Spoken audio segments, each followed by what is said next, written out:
지난 시간에 이어서 이 시간에도 우리가 존재, 뭔가 이제 있다고 생각하는 것들, 우리는 이 세상이 여러 가지 존재들이 모여 있다라고 생각을 하죠. 그것도 시간과 공간이라고 하는 무대 속에 여러 존재들이 모여 있다. 그래서 이제 이런 존재들은 무엇으로 되어 있을까? 또는 뭐 누가 만들었을까? 이런데 이제 우리들은 항상 관심을 가지고 종교도 생기고 과학도 생기고 철학도 생겼던 것입니다. 그런데 부처님께서는 이렇게 시간과 공간 속에 나와는 무관하게 어떤 것들이 존재한다거나 누가 만들어 가지고 있다거나 이런 것들이 아니라 사실은 살아있는 생명들이, 그러니까 이제 살아있는 생명들이 살아가면서 그것을 보고 듣고 냄새 맡고 맛보고 만지는 가운데 그들의 그 의식 속에, 마음 속에 존재들이 드러난다. 이런 이야기를 하시는 거예요. 우리는 이제 이런 생각을 이전에 해본 적이 없죠. 항상 밖에는 뭐가 있고 그것을 보고 있는 내가 있다.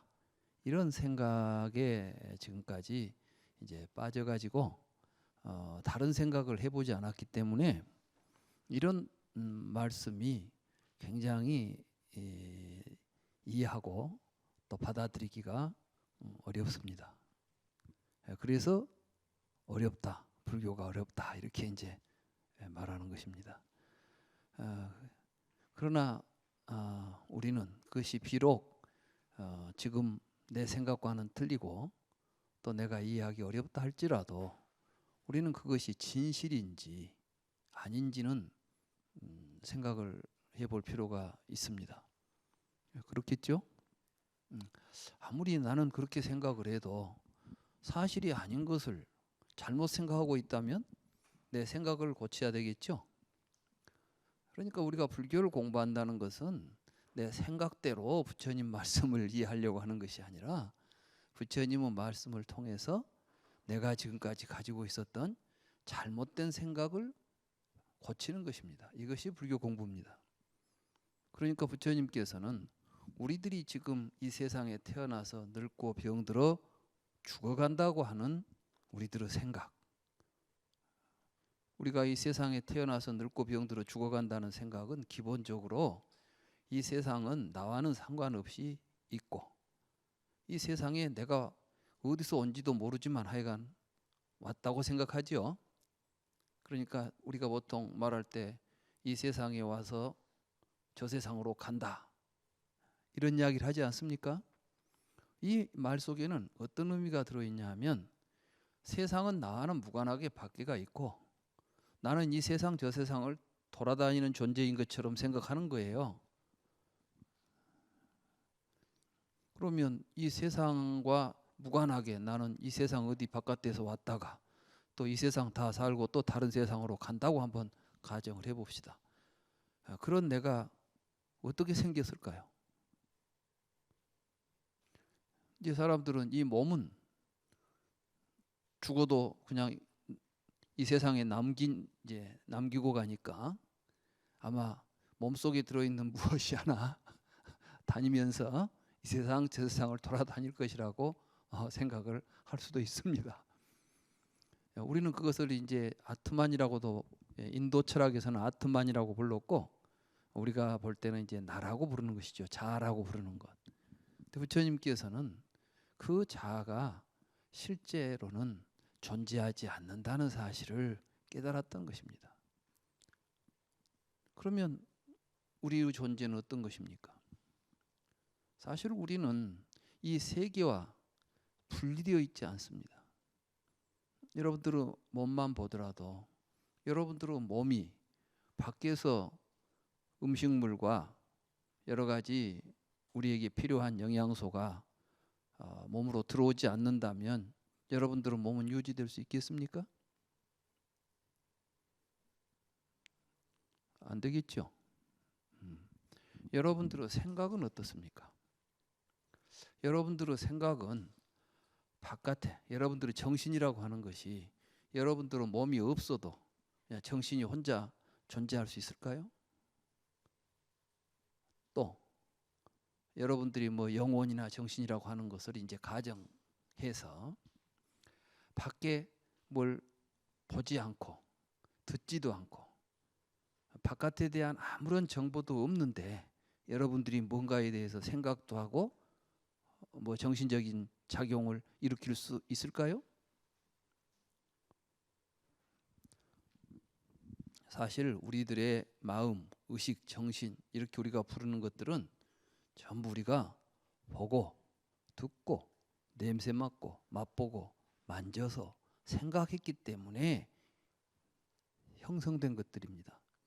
다시 말해서 이런 조건 때문에 나타나 있지, 이런 조건이 갖추어져 있을 때 나타나는 것이지 이런 조건이 갖추어지지 않으면 나타나지 않는 것들입니다. 부처님은 이것을 연기라고 불렀던 것이에요. 연기. 그러니까 어떤 조건이 있으면 나타나는 거예요. 여러분들이 건강한 시각 능력을 가지고 있고 밖에 그런 시각 능력과 상응해서 어떤 자료를 정보를 줄 수 있는 어떤 구조가 되어 있는 환경 속에 있다면 우리는 볼 수가 있겠죠. 그러니까 본다는 현상은 우선 볼 수 있는 지각 구조를 내가 가져야 되고 또 밖에는 그 지각 구조에 상응해서 뭔가 작용할 수 있는 조건이 갖추어질 때 비로소 우리는 본다는 말을 할 수가 있겠죠. 아무것도 없는데 볼 수 있겠습니까? 볼 수 없는데 뭐가 앞에 있다고 말할 수 있겠습니까? 그러니까 이제 있다는 말, 존재한다는 말이 시간과 공간 속에 객관적으로 우리와는 아무 상관없이 뭔가 있을 것이라는 가정은 가정이지 우리는 한 번도 그러한 존재를 본 적도 없고 인식한 적도 없고 또 인식할 수도 없는 것입니다. 우리가 항상 보는 것은 눈이 있고 색이 있을 때 볼 수 있는 거예요. 맞죠?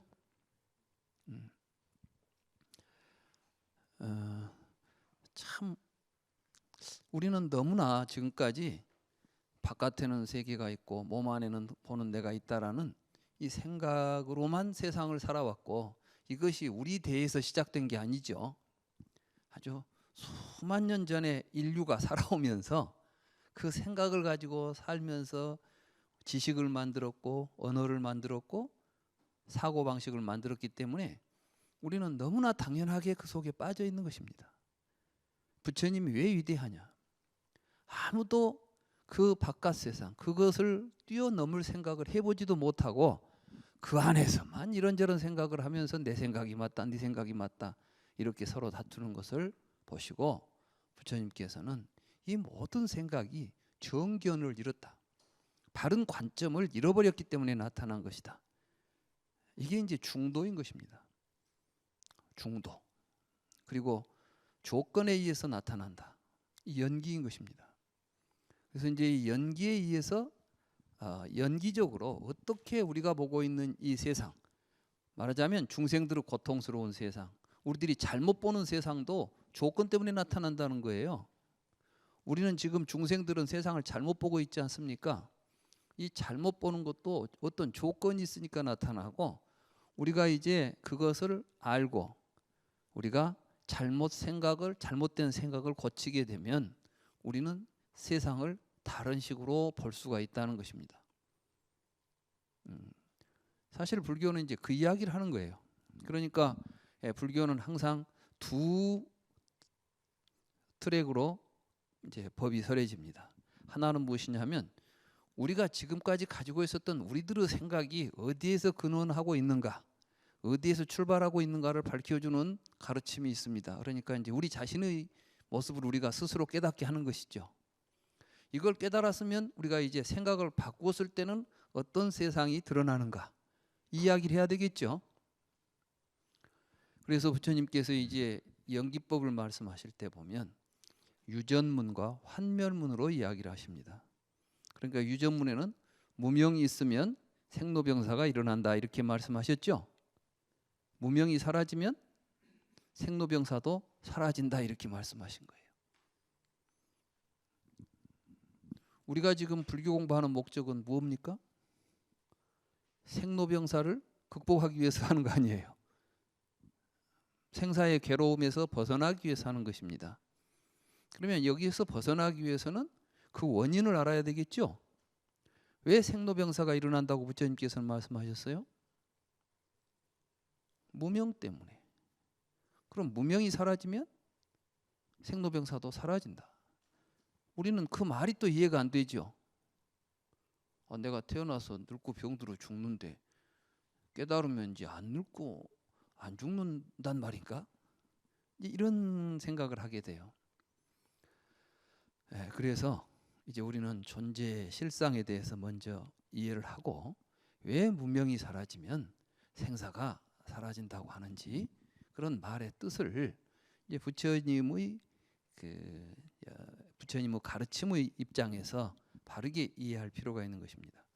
이걸 이제 잘못 이해하게 되면 마치 생사의 세계가 있고, 다시 말해서 이제 태어나서 늙고 병들어 죽는 세계가 있고, 이 세계와는 또 다르게 우리가 열반을 취해서 갈 수 있는 세계가 따로 있는 것처럼 또 다른 하나의 세계를 우리가 설정해 버릴 수가 있겠죠. 지금 부처님께서는 생각을 바꾸면 우리가 지금 세상을 공간을 이동해서 이리저리 가라는 이야기를 하는 게 아닙니다. 열반을 걷기 위해서 우리가 이 세상을 벗어난다고 해서 공간을 다른 공간으로 가자는 이야기가 아니라는 것이죠. 우리가 처음에 이 이야기를 할 때 부처님께서는 항상 나는 한 길 살아있는 몸속에 있는 세상을 이야기한다 그렇게 말씀하셨죠. 우리들이 지금 사실은 태어나서 죽는 존재가 없습니다. 그런데 우리는 태어나서 죽는다는 생각을 하고 있는 것이죠. 그러니까 존재를 우리가 지금 잘못 이해하고 있는 거예요. 그런 점에서 우리가 지금 이 존재론에 대한 이야기를 하고 있는 것입니다. 이제 불교에서 중생들이 존재로 생각하는 것들 보면 크게 이제 부처님께서는 5가지가 있다고 말씀하셨던 거예요. 그게 뭐냐면은 우리가 이제 눈으로 보거나 귀에 듣거나 하게 되면 우리들이 지각되는 것들이 있습니다. 그럼 우리는 그걸 있다고 말하죠. 이런 걸 보고 색법이라고 그래요. 색. 그러니까 이제 색이라는 것은 물질이라고 이제 잘못 생각하시면 안 돼요. 왜냐하면 물질이라는 개념은 철학적으로도 사실은 굉장히 정의하기가 쉽지 않은 개념인데 가장 일반적인 물질에 대한 정의, 물질의 의미를 규정하자면은 데카르트라는 분이 물질은 연장을 가진 실체다 이렇게 말했어요. 한문으로 연장이라고 하고 연장이라는 말이 우리가 자주 쓰는 말은 아니죠. 아마 이것도 일본 사람이 번역한 말을 우리가 지금 그대로 갖다 쓰니까 연장이라고 했을 거예요. 연장이라는 것은 연이라는 것은 이제 늘어나서 길이가 있다는 뜻이에요. 그러니까 쉽게 말하면 공간을 차지하고 있다는 겁니다. 크기가 있다는 거예요. 크기. 그러니까 우리가 물질을 이야기하면은 어떤 공간에 위치해야 되겠죠. 이게 이제 물질이죠. 이것은 어느 정도 크기를 갖냐면은 여기서 여기까지 이렇게 공간을 차지하고 있잖아요.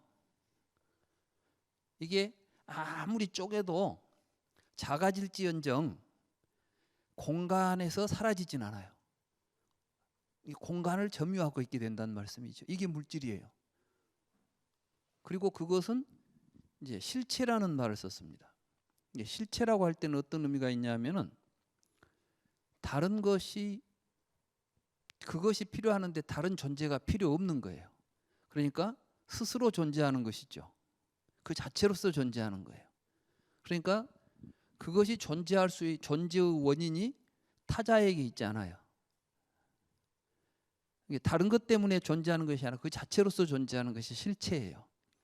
그리고 이 세상은 그러한 실체들이 여러 개가 있을 거라고 생각을 합니다. 우리는. 그 가운데 나 자아도 하나의 실체예요. 이제 우리가 생각할 때. 왜냐하면 나의 자아라고 하는 것은 다른 존재와는 상관없이 독자적이고 독립적이고 고립적인 나지요. 우리가 지금 개인주의라는 말을 쓰지 않습니까? 개인주의에서 개인이란 뭡니까? 타자와는 상관없이 독자적으로 존재하는 사람이에요. 이게. 그러니까 이 세상에 다 없어져도 사람이 다 없어져도 나 혼자 있는 거예요. 나도 있을 수 있는 거예요. 내가. 이게 개인이에요. 그 개인주의도 알고 보면 실체론에 근거를 두고 있는 겁니다. 다시 말해서 모든 물질적인 것들은 쪼개면 더 이상 쪼갤 수 없는 근본적인 실체가 된다는 거죠. 이게 이제 원자론입니다. 이러한 구조를 가지고 있는 것을 물질이라고 부르는 것입니다. 그런데 부처님께서는 우리가 지금 여기에 이런 색깔과 이러한 모양과 이러한 형태를 가지고 있는 이 물건을 나와는 무관하게 이 색깔을 가지고 이런 성질을 가지고 있는 것이라고 말씀하셨습니까? 아니면은 우리의 눈에 보이고 만져진 내용이라고 말씀하셨습니까? 후자지 않아요. 그렇다면 그것을 색이라고 불렀는데 그것이 물질이라는 개념과 동일한 의미로 해석되어서야 되겠습니까? 잘못된 거죠. 우리가 지금 불교를 해석하면서 부처님께서는 우리들이 잘못된 생각을 가지고 있는 그걸 시정하기 위해서 지금 하신 말씀들이 우리들의 상식적인 의미로 해석이 되기 때문에 불교가 굉장히 지금 오해되고 있는 것입니다. 다시 말해서 부처님께서 우리에게 가르치고자 했던 의미가 손상되고 있는 것입니다. 그래서 우리는 이제 불경을 통해서 부처님의 말씀을 진지하게 그리고 있는 그대로 살펴볼 필요가 있습니다. 대부분 우리들이 알고 있는 지금 불교는 여러분들에게 전달되고 있는 불교는 어떤 내용이냐 하면 다른 사람들이 불경을 해석해 가지고 설명해 준 것들이죠. 여러분들이 직접 불경을 읽어보시지 않았죠. 대부분 어떤 교수나 또는 법사님들이 이제 말해주는 거예요. 오는 색수상 형식이다. 색수상 형식의 색은 물질이고 수상 형식은 정신이다. 이렇게 이제 막 설명하죠. 그러면 우리들이 내가 알고 있는 물질과 정신이라는 개념을 가지고 오온을 해석합니다. 그러면 부처님께서 오온을 말씀하실 때는 우리의 생각을 그대로 지금 그 생각을 그대로 가지고 있으라고 지금 설법하신 거예요. 그 잘못된 생각을 고쳐주기 위해서 지금 설법하신 거예요. 근데 우리는 지금 내가 알고 있는 생각 그대로 가지고 부처님 경을 이해해요. 사람들은 대부분 그렇게 이해하고는 나는 이제 확실하게 이해했다고 생각합니다. 왜? 자기 생각에 확실하니까. 그건 사실은 공부를 한 게 아닙니다. 자기 생각만 더 굳혀버린 것이죠. 우리는 지금 불교를 통해서 우리가 내가 뭔가 잘못 생각을 하고 있다는 것을 깨닫도록 공부를 해야 되는데 지금까지 우리는 불교를 어떻게 공부했냐면 내가 이미 가지고 있는 내 사고방식을 더욱더 불교적으로 확고하게 만들어버린 거예요. 그러니까 고쳐지는 게 아니라 더 병이 커지는 겁니다. 그래서 이런 이제 불교의 어떤 오온에 대한 이야기를 하려면은 오온을 그냥 물질과 정신 이렇게 이제 이해할 게 아니라 지금 부처님께서 말씀하신 오온은 무슨 이야기를 무엇을 가지고 하신 말씀인가를 알아야 되겠죠. 근데 여기 보면 부처님께서는 일체는 12입처다. 우리가 존재라고 생각하는 모든 것들의 근거는 보고 듣고 냄새 맡고 맛보고 만져서 생각하면 그때 보이고 들리고 한 것들을 가지고 우리는 지금 존재를 이야기하고 있을 뿐이지 그 밖에 다른 것을 가지고 우리는 존재를 논할 수조차도 없다는 입장이죠. 그러면 우리가 보고 들으면 어떤 일이 벌어질까요?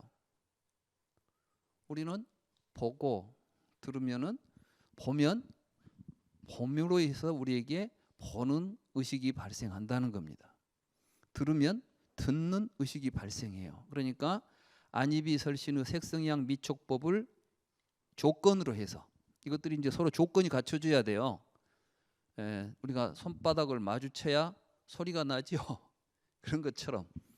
그러면 우리는 근데 마치 어떤 생각을 하냐면 우리의 몸속에 보는 의식이 있어가지고 눈을 통해서 밖에 있는 사물을 본다 이런 생각을 하고 살았어요 지금까지.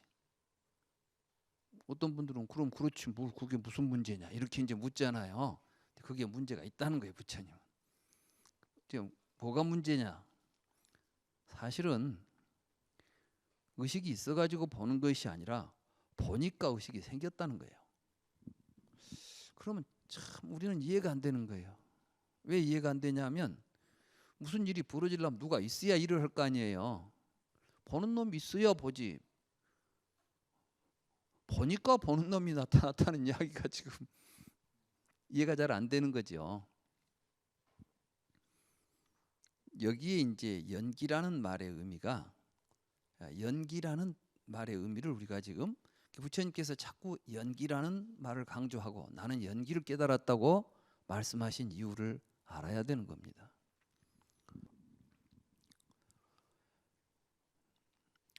우리는 마치 무엇이 있어가지고 그러니까 존재가 우선이고 그 다음에 어떤 동사, 행동이나 무엇이 나타나리라고 생각을 합니다. 근데 이제 부처님께서는 어리석은 중생들은 식이 생기면 그러니까 이제 보면은 의식이 생기죠. 그때 어떤 생각을 하느냐? 몸 안에는 식이 있고 몸 밖에는 명색이 있다라고 생각한다는 거예요. 그게 이제 중생이에요. 그 말은 다른 말로 하면은 여러분들이 눈을 뜨고 보니까 뭔가가 봤다는 의식이 생기죠. 여러분들이 보지 않으면 보는 의식은 안 생기는 겁니다. 근데 의식이 생기는 순간 여러분들은 안에서 보는 놈이 바깥에 뭔가를 보고 있다는 생각을 하게 되는 거예요. 이게 이제 중생들의 생각이에요. 이걸 부처님께서는 무명촉이다 이렇게 말씀하시는 거예요. 무명촉. 근데 이렇게 우리는 이제 식이 생기면 식이라는 것은 구별하고 분별하는 의식이에요. 뭔가를 이렇게 구별해내는 의식이라고요. 이런 식이 생기면 이렇게 식이 생긴 의식 상태를 부처님께서는 이제 18계라고 불렀어요. 계. 계라는 것은 같은 종류들끼리 이렇게 구분되어 있는 상태를 말해요. 그러니까 뭐 우리 동물계, 식물계, 광물계 이런 식으로 계를 이야기하죠. 인간계 또는 뭐 동물계 뭐 이런 이야기도 하잖아요. 이 계라는 말은 부처님께서 이제 계를 설명할 때 유유상종하는 것을 계라고 한다. 같은 종류끼리 이렇게 서로 구별되는 것들을 계라고 불러요. 다투라고. 우리들은 이렇게 분별된 구조를 가지고 우리들의 의식이 형성되어 있습니다. 이게 이제 18계죠. 눈으로 보고 안계, 색계, 또 안계와 색계를 전해서 일어나는 안식계 이런 것들이 이제 우리들의 기본적인 중생들이 가지고 있는 계예요. 그러니까 안과 색, 안식 이렇게 해서 이제 안이비설신의 색성향 미촉법 그걸 인연으로 해서 안식이 발생하고 육식이 발생하면 그렇게 지각 활동을 통해서 의식이 발생해 있는 구조를 가지고 18개라고 부르는 겁니다. 그리고 우리는 이제 그 18개의 구조 안에서 어떤 경험을 하게 돼요. 이걸 촉이라고 부릅니다. 촉. 그러니까 이 개가 다르면 촉이 달라요. 이 말씀은 무슨 말씀이냐 하면 우리는 밖에 있는 사물을 누구나 똑같이 봐야 되겠죠. 객관적으로 있는 것이라면. 뭐가 있는데 이걸 가지고 A라는 사람이 봐도 그 느낌과 그 모양이어야 되고 B라는 사람이 봐도 그 모양과 그 느낌이어야 되는데 우리는 사실은 전부 다르게 봐요. 왜냐하면 우리에게 형성된 계가 어떻게 형성되어 있느냐에 의해서 촉이 일어나는 겁니다. 이 촉이 그러니까 경험이 일어나는 거죠. 지난 시간에 제가 그 이야기를 했었죠. 자라 보고 놀란 사람은 소뚜껑 보고 놀란다.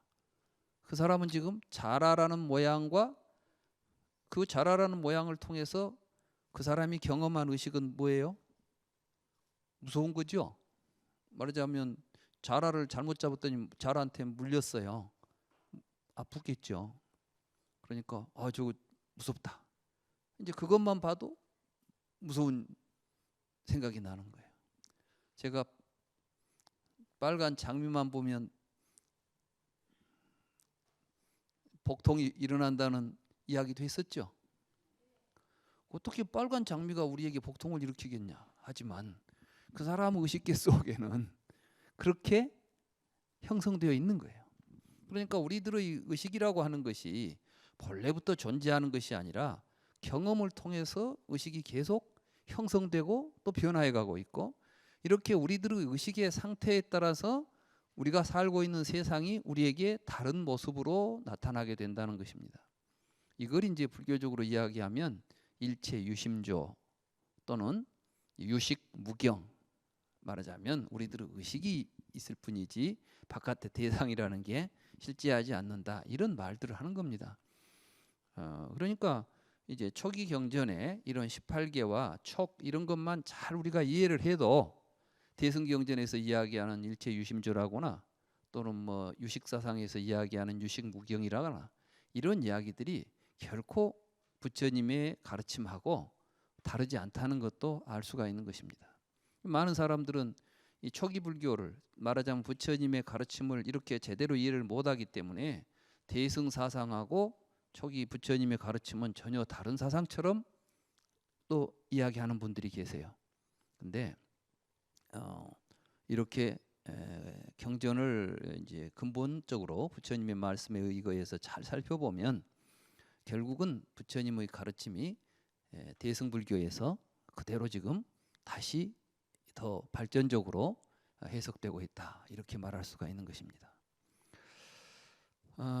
그래서 이제 이 18개가 형성이 되면 이제 촉이 발생하는데 우리 중생들은 대부분 이제 이 촉이 무지의 상태에서 일어나기 때문에 항상 문제가 발생해요. 그래서 이제 그 이야기가 여기 이제 238쪽에 그 쌍위따 니까야 사마누바사나라고 하는 경에 이제 이렇게 나옵니다.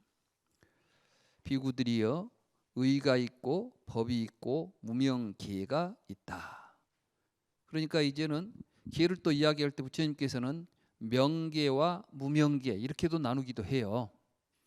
그러니까 우리 지금 중생들은 전부 거의 모두가 어디에 있어요? 무명계에 있겠죠.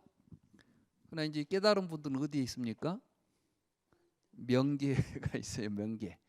그러니까 이제 이런 식으로도 지금 깨달음의 세계와 중생의 세계를 부처님께서는 말씀을 하고 계십니다. 그럼 여기 보면 비구들이여 의가 있고 법이 있고 무명계가 있다 이 말은 뭐냐하면 이때 의는 안입이 설신의 할 때 의 있죠.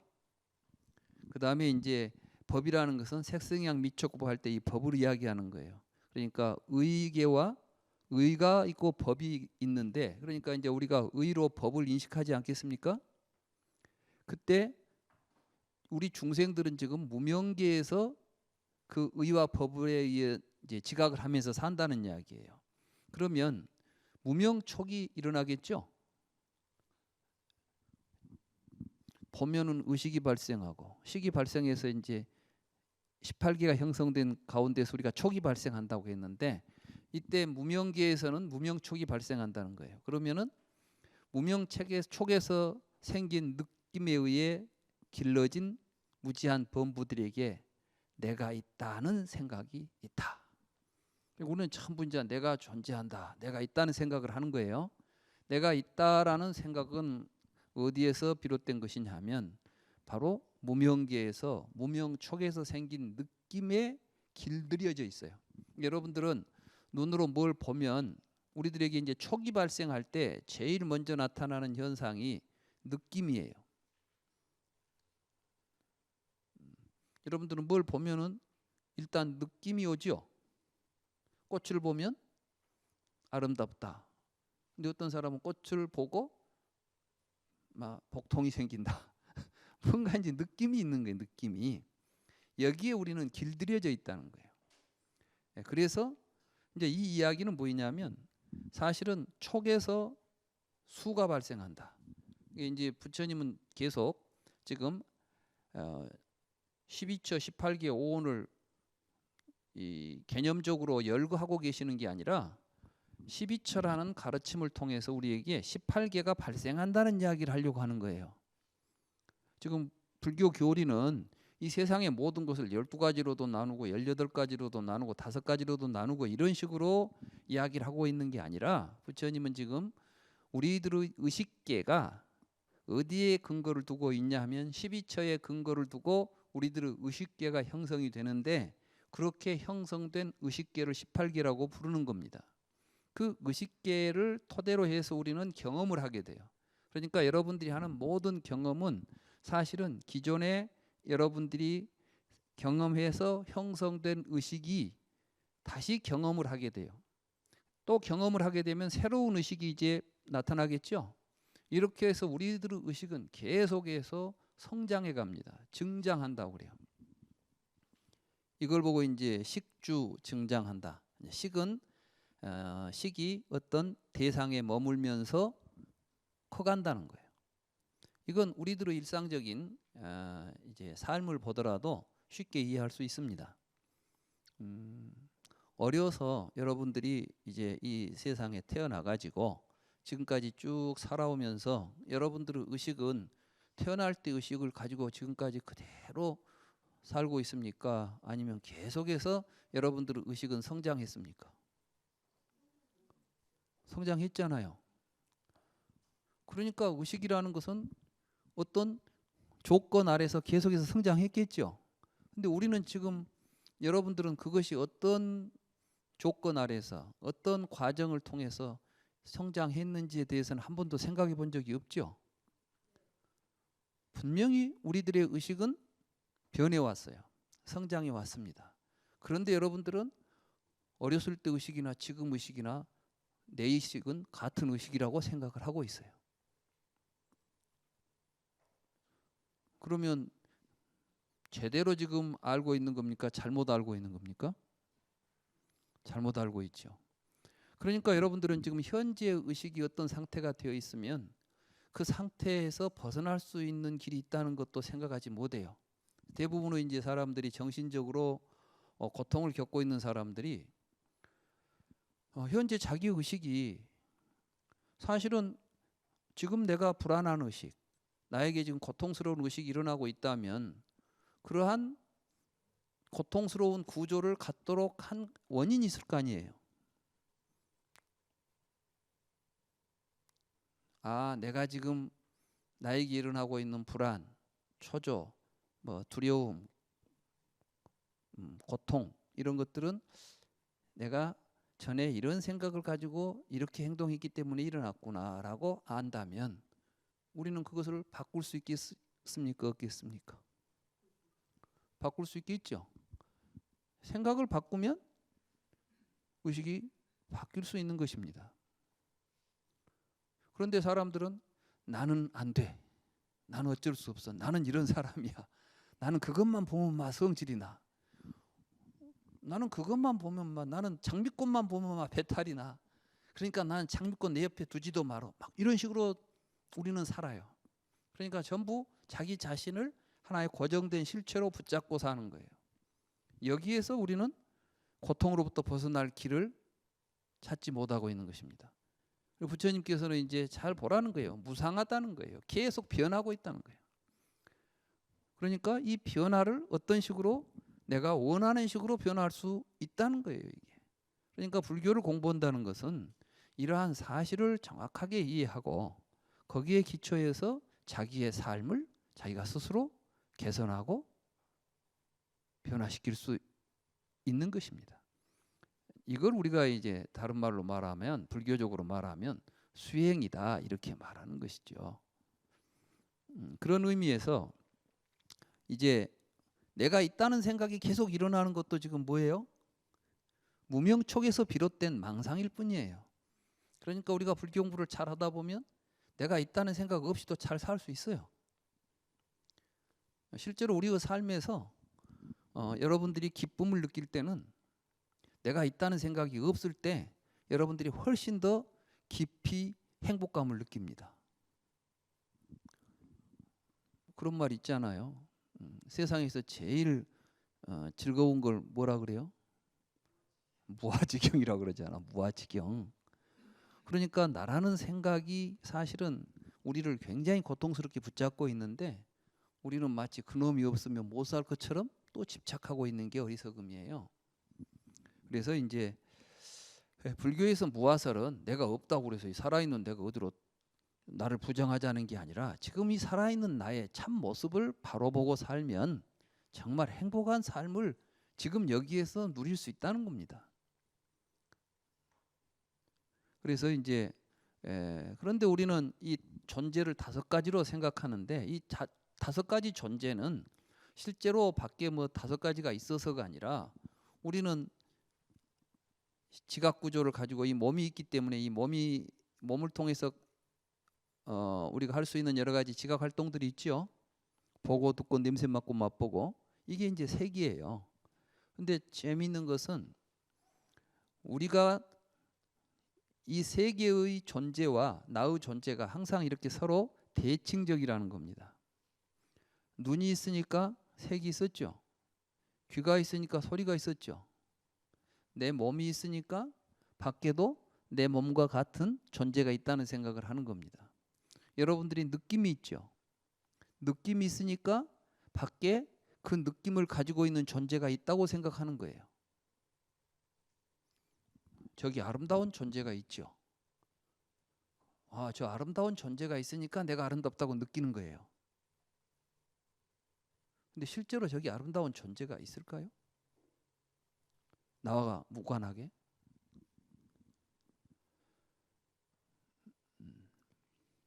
이렇게 해서 이제 우리에게 느낌이 있기 때문에 그 느낌에 상응하는 존재가 있을 거라고 생각해요. 또는 우리들은 이제 뭔가를 이리저리 생각하니까 우리가 사유 대상으로서 어떤 것들이 실제한다고 생각해요. 여러분들이 어떤 의욕을 가지니까 의욕의 대상이 실제한다고 생각하고 의식을 하니까 의식의 대상이 실제한다고 생각합니다. 이런 것이 이제 색수상행식이에요. 그러니까 이 색수상행식은 물질과 정신이라고 하는 우리들이 가지고 있는 상식적인 선에서 우리가 알고 있는 존재의 분류가 아니라 실제로 우리들이 살면서 몸을 가지고 살면서 지각하고 지각을 통해서 우리는 느끼게 되고 느끼고 또 느낌을 통해서 사유하게 되고 사유한 내용을 가지고 우리는 뭔가 행동을 하게 되고 행동을 하게 돼서 우리가 뭔가를 인식하게 되고 이러한 우리의 삶의 구조가 사실은 존재화되고 있는 것입니다.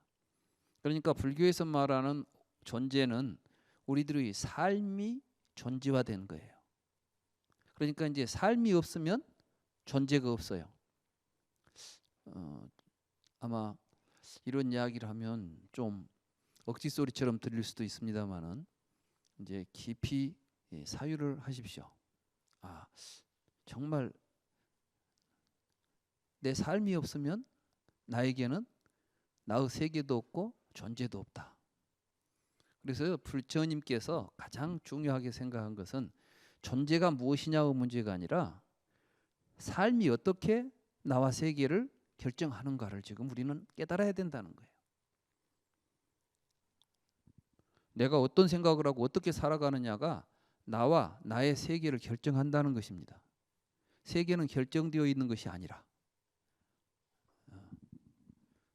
그러니까 우리는 이제 우리의 삶에 있어서 우리가 주인이 되는 거죠. 이런 걸 보고 주인공이라고 그래요. 그런데 주인공 그러니까 내 안에 뭐 주인공이 하나 살고 있는 것처럼 생각해 버리면 이건 아주 또 잘못된 주인공이에요. 우리가 지금 주인공을 찾자 그러니까 안에 있는 주인공 하나를 어디서 찾아내려고 하시지 말고 삶이 세상의 주인이 되어 있구나. 그 삶을 통해서 나라는 말을 하는 거예요. 나라고 우리가 붙이는 것은 살아있는 나를 말하죠. 그러니까 다른 말로 말하면 여러분의 삶이 여러분의 존재인 것입니다. 그러니까 여러분들이 어떤 삶을 사느냐가 어떤 존재인가를 이야기하는 거예요. 내가 학생들을 가르치면 나는 선생이죠. 그렇잖아요. 도둑질을 하면 도둑놈이에요. 그래요. 부처님처럼 살면 부처님이야. 그러니까 존재가 먼저 있어가지고 부처님이 부처님 노릇을 하겠어요? 부처님 노릇을 하니까 부처님이겠어요? 도둑놈 있어갖고 도둑질하고 다닙니까? 도둑질을 하니까 도둑놈입니까? 그래요. 여러분들이 고통스러운 느낌을 가지고 있으면 세상은 고통스러운 세상이에요? 즐거운 세상이에요? 세상 자체가 즐겁지도 않고 괴롭지도 않아요. 이 세상을 고통스럽게 살고 있으면 세상이 고통스러운 거야. 그러니까 내 삶이 나와 세계를 결정한다는 것은 여러분들이 아무리 그렇게 생각이 안 된다 할지라도 사실인 거예요. 그래서 여러분들이 조금만 더 생각해 보면 존재는 동사구나. 다시 말해서 우리들의 삶이 존재를 만들어내고 있구나. 이걸 이제 깨닫게 되는 겁니다. 불교의 존재론의 특징이에요.